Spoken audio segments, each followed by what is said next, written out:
দর্শক, আবারও face the পিপলে যুক্ত করেছে আপনাদেরকে।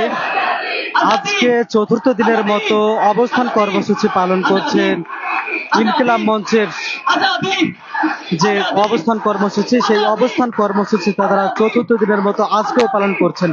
গতকালকে তারা রাত 10টার দিকে তাদের কর্মসূচি তারা শেষ করেছিল চারটি দফা দিয়ে। সেই দফার পরবর্তী সেই কর্মসূচি আজকে আবার তারা কর্মসূচি নিয়ে নেমেছে। তারা তাদের যে কর্মসূচি ছিল সেগুলো তারা আন্দোলনের মাধ্যমে আদায় করবে, এছাড়া তারা এই আন্দোলন তারা ছাড়বে না।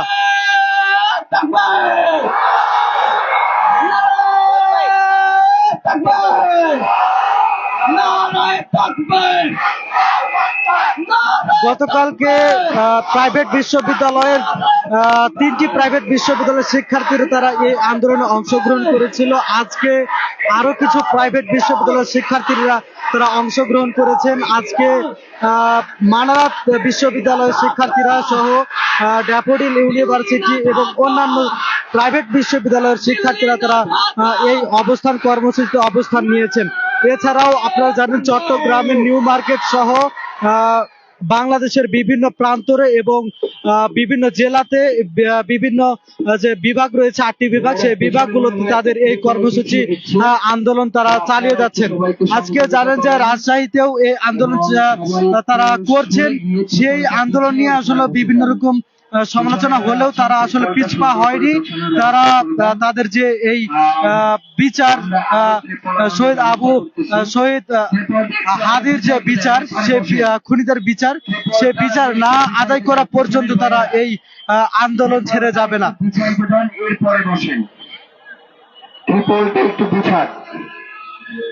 তারা গতকালকে চারটি আপনারা সামনে ওই পাশে চলে যান, এখান থেকে ভালো সাংবাদিকের জায়গা দাও করো, একটু কষ্ট করেছে বোঝানোর ব্যবস্থা করে দেয়, এরপরে আমরা বুঝবো। এই জায়গাটা ছেড়ে দেয়, আমরা সবাই একটু সহযোগিতা করি ভাইয়া। আপনারা এদিকে সুন্দর করে পুরোপুরি বিছানোর একটু ব্যবস্থা করি। আরো 4-5 জন আসবে, আরো 4-5 জন আসবে। ভাত না করে পুরোপুরি দিয়ে একটু বসবার ব্যবস্থা করি, পুরোপুরি খুলে। ওইদিকে চলে যান, লাইভ করতে করতে আপনি দাঁড়াই, আমি সরে যাচ্ছি, আমিও সরে যাচ্ছি, আপনি যান ভাই। দর্শক দেখছেন যে এখানকার যে প্রাইভেট বিশ্ববিদ্যালয় অন্যান্য শিক্ষার্থীরাও এই অবস্থান কর্মসূচিতে অংশগ্রহণ করেছেন। তাদের আন্দোলন আসলে দুপুর থেকে শুরু হয়েছে। আজকে বিকাল থেকে পুরোপুরি আসলে শুরু হয়ে গেছে, কিন্তু শুরু করেছিল তারা দুপুর থেকে। এর আগেও তারা গতকালকে বিকাল 3টা থেকে পুরোপুরি ভাবে শুরু করেছিল তাদের এই কর্মসূচি, রাত 10টার দিকে শেষ করেছিল।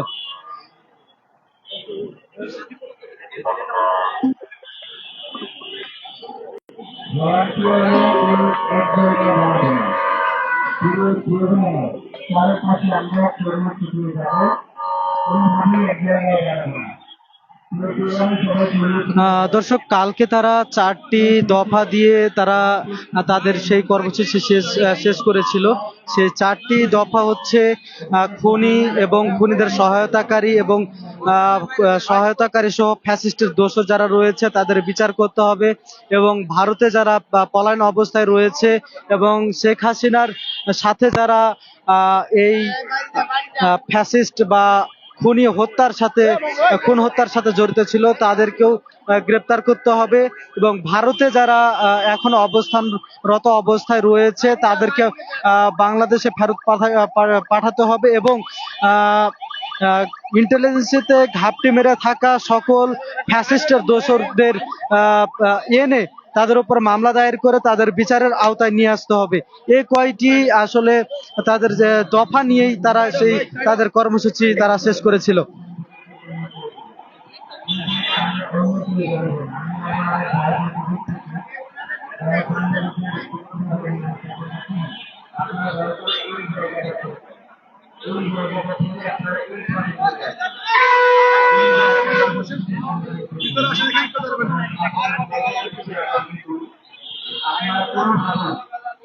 আপনারা আপনাদের জায়গা রয়েছে সেখানে আপনারা এবং মা বোনদের জন্য আরেকটু ব্যবস্থা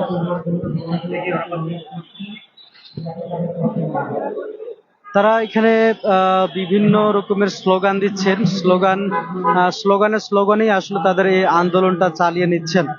তারা পুরো পৃথিবীতে যেখানে মুসলমানরা নির্যাতিত তাদেরকেও আসলে আজাদির জন্য এই যে ডাকগুলো বা স্লোগানগুলো তারা দিচ্ছে।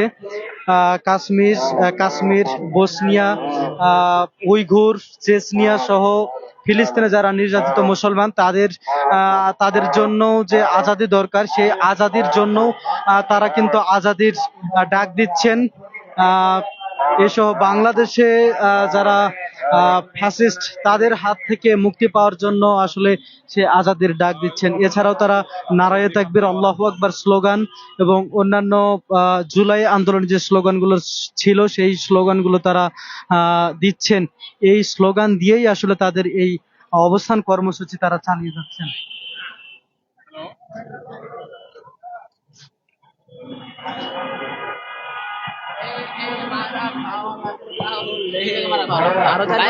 কম কম কম লোক হলে সকলের কষ্ট হচ্ছে আমরা বুঝতে পারতেছি। আমাদের ভক্তের ভাইদেরকে বলবো সেন্টারে যদি কোনো কম্বল থাকে, সেন্টারে যদি কম্বলগুলো আছে ওগুলো একটু ঘুরে এসে ওইখানে সবাইকে দেওয়ার কিছু ব্যবস্থা করলে ভালো হয়।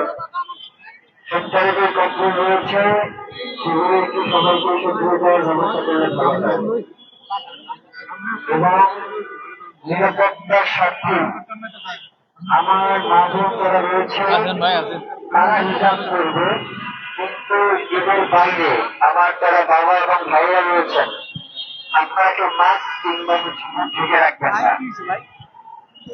আপনারা কেউ মাস্ক কিংবা মুখ ঢেকে রাখবেন না। শুধু আমার মা বোন যারা রয়েছে তারা হিসাব মেনটেন করবেন। আমাদের ভাইদেরকে হিসাব মেনটেন করার দরকার আছে বোঝার জন্য। তাইলে দয়া করে আপনারা নিরাপত্তার স্বার্থে কেউ মুখ ঢেকে রাখবেন। ভিতরে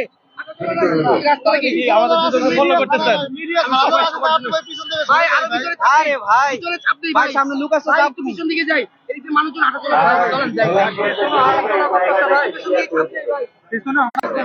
চলেন, ধরুন না ভাইরা সবাই বসি, কেউ দাঁড়িয়ে থাকবো না।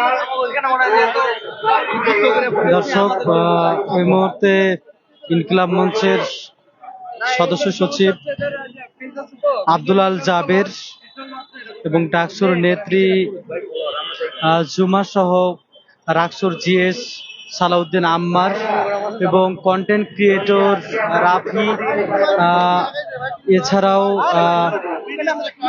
অন্যান্য যারা ফ্যাসিবাদ বিরোধী আন্দোলনে লড়াই করেছিল তারাও এই মুহূর্তে এসেছেন।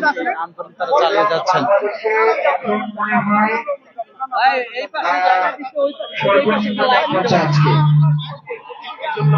ঢাকায় আজকে সর্বনিম্ন তাপমাত্রা বিরাজ করছে। এর মধ্যে হাজার হাজার মানুষ যাদের ঘরে এখন কম্বলের মধ্যে থাকার কথা। দর্শক, আজকে 29 তারিখ শহীদ হাদির ওপরে গুলি নিক্ষেপ করা হয়েছিল বা গুলি করা হয়েছিল 12ই ডিসেম্বর। সেই দিন থেকে আজকে প্রায় 17 দিন হয়ে গেল, এখন পর্যন্ত বিচার হয়নি। এই বিচার কার্য কেন এত লেট হচ্ছে, এই জন্য আসলে তাদের এই আন্দোলন। তারা 24 দিনের আলটিমেটাম দিয়েছে। 24 দিনের মধ্যে সকল খুনিদের ভারত থেকে নিয়ে এসে তাদেরকে মামলা দায়ের করে বিচারের আওতায় নিয়ে আসতে হবে, এই দাবিটি তারা প্রথমত রেখেছেন।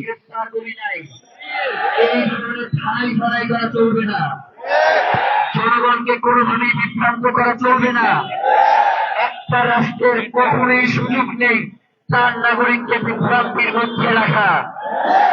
অবশ্যই জনগণকে সুস্পষ্ট তথ্য সরবরাহ করতে হবে, অন্যথায় আপনাদেরকে একটা রূপরেখা দিতে হবে, একটা সময়সীমা বেঁধে দিতে হবে যে এই সময়সীমার মধ্যে যদি আমি এর ব্যাপারে কোনো ব্যবস্থা গ্রহণ করতে না পারি তাহলে আমরা পদত্যাগ করব।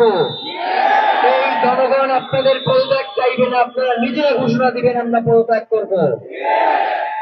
যেই রাষ্ট্রকে আপনারা এত বলেন যে ভারত এই করতেছে, ভারত সেই দর্শক এই মুহূর্তে বলছেন আব্দুল আল জাবের, যারা এই রাষ্ট্র রয়েছে, রাষ্ট্রে থাকা অবস্থায় বিচার এখন পর্যন্ত করছে না, তাদেরকে পদত্যাগ করতে হবে খুব দ্রুত। তারা যদি বিচার না করে তাহলে তাদের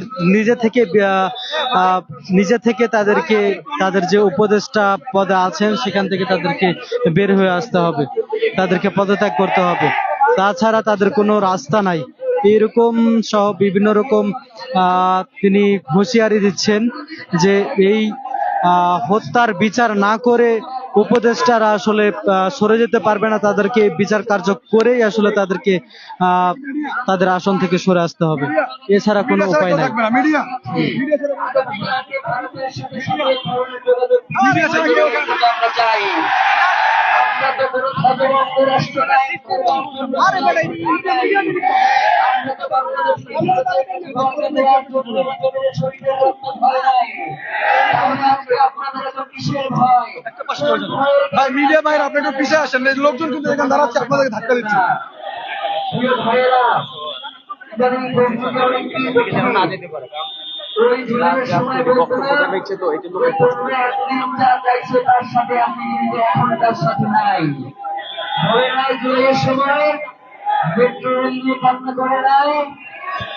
এই শাহবাগ বাংলাদেশের অত্যন্ত গুরুত্বপূর্ণ জায়গা, কিন্তু এই শাহবাগের অসংখ্য বিকল্প রোড আছে। যেমন এইখান থেকে যদি কোনো গাড়ি যেটা এই দিকে যাবে সেটা ওই পাশ থেকে ঘুরে যাওয়ার ব্যবস্থা আছে।